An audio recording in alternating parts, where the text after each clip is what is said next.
I'm with you. Let's move on to the Saints, though. Yeah, yeah. I think the Bucs were already covered. Yeah, we talked about their fantasy value. That's really the only subject. Yeah. So let's go on to the Saints. The Saints come marching in. Jameis Winston's in town. Get your crab legs, right? Eat them W's. You got a lot of W's this year, right? I'm sorry, Jameis. You ain't going to be. Shot out. Listen, let me just, you know what? We've been straight shooting with this division. They ain't going to be eating a lot of W's this year, in my opinion. The hell no, they ain't.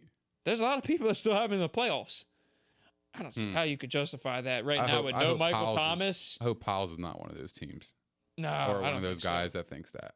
I mean, I can bring up his notes real quick. Yeah, he did. Yeah.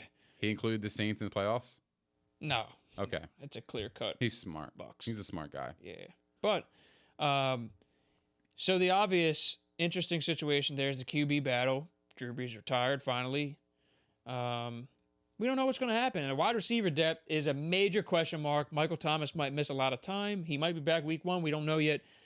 The defense and O-line have always been stout. They still are. So that is the question. Like, are they a playoff team? Which all three of us have said already on record, no. So who do you think's winning the QB battle? If you had to pick right now, and who puts a team in a better position to win? Follow-up question right there. I think Jameis Winston's going to win the job, but I think he might lose his job to Taysom Hill later down the season. I think Taysom Hill is probably the best option for them now. Like, he gives them a spark. Like, when I watched him last year, and he played, he was actually very, very good. He could run the football. He's just a football player. And I think his teammates, respect him. They all buy in, man. Yes, they buy in. He's paid his dues in this league. Like, Jameis Winston's corny to me. You know what I mean? Yeah. Like, his speeches are fucking corny. He's just not a good player. Like, he's just not. I mean, by all accounts, they say they like him and stuff, but man, Taysom's been there for much longer. I mean, we'll see. If you asked me right now, I'd handicap it and say Jameis is the favorite. Yeah. No, I agree. But to me, the reason why he would win the job is not just because they want to see if he can do it, and he's a traditional pocket passer, but also Taysom Hill might need to play some snaps at wide receiver. Yeah. And tight end. For real. Yeah, I think the only fantasy option for me, obviously barring injury with Michael Thomas, his availability, I think it's Alvin Kamara. Clear cut. But if I have Alvin Kamara, I'm definitely handcuffing. I'm getting the handcuff in Latavius Murray because Latavius Murray can play. He can. He should probably be drafted late rounds just because he gets enough work too, not just because he's a handcuff. And if Kamara, I'm not about that handcuff shit. I am. Not till playoff time. I don't waste a draft pick on that unless it's a really deep league. In a 10-team league. I do to protect my investment. Like in a 10-team league, you can't justify that with me unless there's nothing else available. No. I'm in 12, 14 team leagues. So you gotta protect your investment. And given that he actually gets playing time, he can still produce. Lapicillo.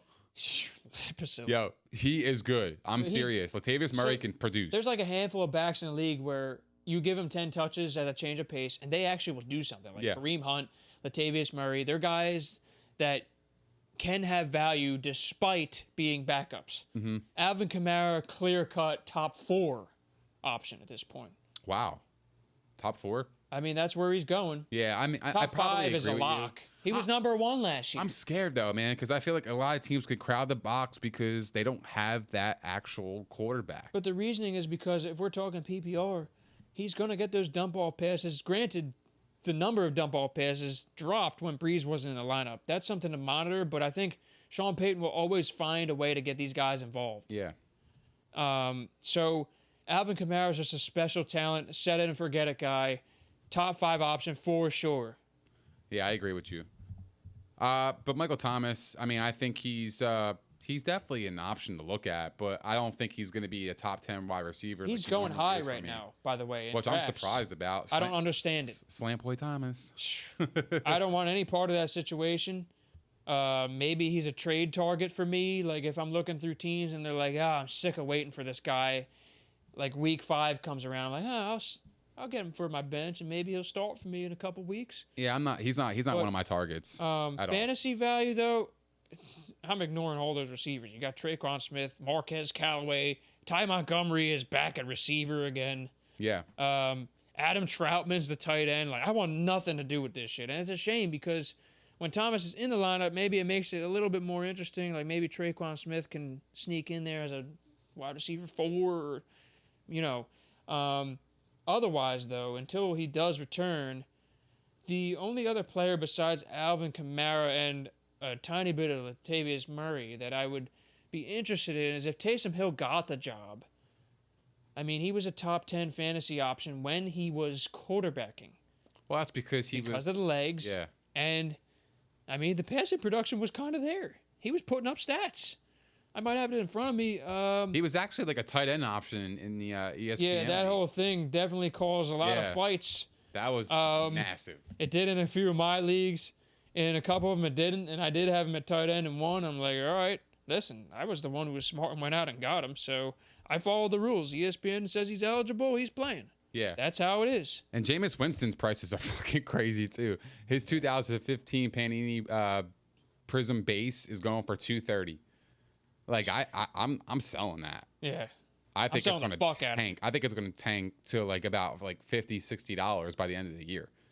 Yo, but I'm not a big believer in Winston. I don't think he's going to, take that team anywhere. Yeah. So, like, I feel like his success, his card market is, predicated on team success. I'm out. I'm out on that. So I would at sell. That cost especially. I would sell. I would sell on him. But I want to point out one thing before we move on from this team. So Taysom Hill last year, there were only 6 QBs who scored more fantasy points during his stretch as a starting quarterback, which was 4 starts, okay? Mm-hmm. Only 6 QBs scored more fantasy points. He was a top 13 option in all 4 weeks. So he has a legitimate QB1 upside in fantasy if he does start. Just saying. Just because of his ability to run the football. And it matters. It matters, right? Yeah. So there's that. He does vulture a lot of Kamara's touchdowns, too. He does. That sucks. He had 8 rushing touchdowns last year. I mean, that's something. Yeah. That's something to keep an eye on. You got to see how this quarterback situation breaks. Nick, you did just talk about the Jameis Winston card. Mm-hmm.